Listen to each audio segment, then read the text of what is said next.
On my first day at the most expensive school in Abuja, they laughed at my shoes. Not at me, at my shoes. And in that one moment, I understood exactly what kind of world I had just walked into. My name is Adaisi, and for 3 months at Prestige Academy, I was their entertainment, their punchline, the scholarship girl with the wrong shoes and the father they thought they had figured out. They had no idea who my father really was. And when they found out, everything changed in a single afternoon. This is my story, and I am the one telling it. After my mother died, everything became smaller. Our world, our laughter, even our future felt like it had edges now. My father moved us back to our small town outside Abuja, and for a while, we just existed. Not starving, but definitely not okay. I used to ask him if she would have been proud of me. He always gave the same answer. He said she would have stood outside the school gate on my first day with a megaphone. The thought made me laugh every time, and then made me miss her all over again. He told me the scholarship was my door. Walk through it, he said, and don't look back. I nodded. I trusted him completely. What I did not know was that the door he was describing had his name written on the other side of it, and I would not see it for 3 months. The moment I stepped through those gates, I knew I was in a different world. Everything gleamed. Everything was expensive. Even the air smelled different, like privilege had a scent. And me, I was wearing old shoes and carrying a bag my aunt had sewn with her own hands. I told myself, just get through today. Just walk forward. Don't react. Don't react. Just walk. I said those words to myself every single morning for 3 months. Some mornings they walked. Some mornings they were the only thing holding me together. Her name was Vanessa. And within my first week, I understood one thing clearly in this school. Vanessa was the law, beautiful, popular, wealthy beyond imagination, and completely, effortlessly cruel to anyone she decided did not belong.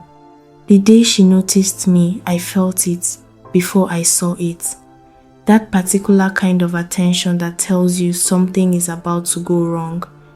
She looked at me the way someone looks at something they have decided to use, and I had nowhere to go. Suddenly, I was not Adaez anymore. I was the scholarship girl. Tables became unavailable. Empty seats disappeared when I approached. I learned what loneliness feels like in a room full of people. And I was about to learn what public humiliation feels like too. It happened at lunch. My phone was on the table. Cracked screen. Old model. The only one I had. One moment it was there. The next, Vanessa's hand had it. And she was holding it up like she had found evidence of something. The laughter spread through that cafeteria like fire. She read the model aloud. She said it belonged in a museum. She asked if it used firewood. And everyone laughed. Everyone.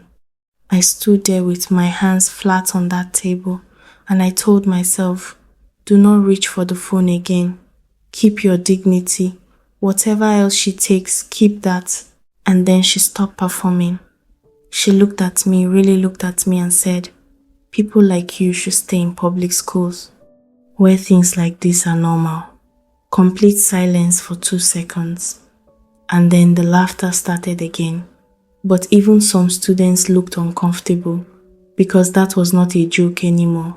That was a verdict. I took my phone back. I sat down. I did not move. And that was the day I understood that some people are only cruel because they have never met someone who refuses to break for them. I was not going to break, but I was going to go home and cry until there was nothing left, and then get up the next morning and walk back in. Every time the school broke me a little, my father would somehow know without asking. He never pushed. He just appeared with tea and patience, and the same quiet words I would carry with me for the rest of my life. He said, the loudest people in the room are usually the most frightened. I said, they did not seem frightened. They seemed very comfortable. He said, comfort and confidence are not the same thing. Never fight to prove your value to people who have already decided to hate you. I nodded, not fully, not yet, but I held those words. I held them like the photograph of my mother worn at the edges from being held so many times. That phone rang every night. Men called at all hours. Sometimes, a man in a suit would arrive and wait outside respectfully, quietly for my father to finish his tea before speaking to him. I noticed all of this. I thought, my father must know a lot of people. I had no idea what I was actually looking at. Word had spread that I was on scholarship, so naturally people began building stories about my father. Wild, laughing stories, because in their world, poverty was comedy. And I was the punchline they kept returning to. One said he was a driver, another said mechanic roadside, another said maybe he was just not around. That would explain so much, she said. They laughed. I gripped that locker. I opened it. I took out my books. I closed it. I walked away. I gave them nothing. It cost me everything. They thought they knew my father. They had built entire stories about him. But while they were laughing in those corridors, something extraordinary was happening in boardrooms across Abuja. And in 3 days, it was going to walk through the school gates. The moment Vanessa saw that Parents' Day announcement, I watched something switch on behind her eyes. She found me across the corridor and she smiled. That particular smile, cold, deliberate, like a chess move. Every day that week, she made sure I understood what she was planning. Comments about my father arriving on an Okada, about arranging transportation for him, about keeping the gate wide open. She wanted an audience. She wanted to break me completely in front of everyone. And that night, I called my father. I said 3 words. Please, just come. There was a pause. And then he said, I would not miss it for the world, my daughter. I should have heard what was underneath those words. I did not. I just exhaled and went to sleep and waited for morning. Parents' Day morning arrived like a verdict.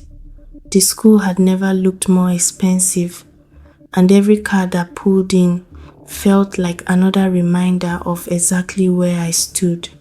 Vanessa had positioned herself perfectly front row seat for what she was certain would be the greatest humiliation of my school life. She was waiting for the Okada. I kept checking my phone. No messages. He said he would come. He always said he would come. And then I heard it. A sound I had not heard before in that car park. A different kind of engine. Deeper. More than one. I will never forget what happened in those 30 seconds. The sound of those engines. The way every conversation just stopped. The way the principal took a step forward and then stopped himself, suddenly unsure of his own ground. And my father, my quiet, gentle, tea-making father, stepped out of that car in a suit I had never seen, with a stillness around him that I had seen every day at our kitchen table, but had never understood until that moment. I watched the whole world look at him differently than it had ever looked at me.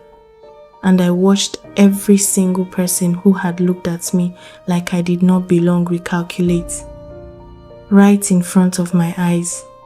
He did not walk toward the principal. He did not walk toward the gathered parents or the cameras. He walked toward me, through everything, straight to me, and I stood there completely still because I did not yet understand what I was seeing. I looked at Vanessa's face in that moment. I wish I could say I felt nothing. I would be lying. Inside the hall, the principal stood at the podium. He paused mid-speech. I watched something cross his face, a decision, and then he spoke. And what came out of his mouth rewrote everything I thought I knew about my own life. He announced that Chief Emeka Okafor, one of the foremost real estate developers in Abuja, was the primary private benefactor behind the school's entire scholarship program. The same scholarship program through which his own daughter attended without special treatment, without his name attached, because he had chosen it that way. I turned to look at him. He was already looking at me. I said barely audible, "You funded it. You funded my scholarship." He said, "I funded many scholarships. Yours simply happened to be earned." I asked him why he never told me. He looked at me the way he always looked at me, like I was the only thing in his schedule that actually mattered. And he said, "Because I needed you to know who you were before they told you who I was." I sat with those words for a long time. I am still sitting with them. Within 20 minutes of that announcement, I counted 7 people who had never once acknowledged my existence try to take a photograph with me. I smiled. I obliged. I forgot none of their names. Because that is what my father's lesson had given me, not just knowledge of who I was, but knowledge of exactly who they were. And then the crowd parted, and I saw her walking toward me, alone. For the first time since I had known her completely alone, she said, "Ada, I am sorry. The things I said, the phone, everything, I am sorry." I looked at her for a long moment, not cold, not triumphant, just clear. And I said, "I know you are." She waited for more. There was no more. I gave her a small nod, and I turned back to the crowd, not cruel, not dismissive, just finished. On the drive home, he had removed his jacket. He looked like my father again, and I realized he had always been just my father. The convoy, the suit, the boardrooms, that was the rest of it.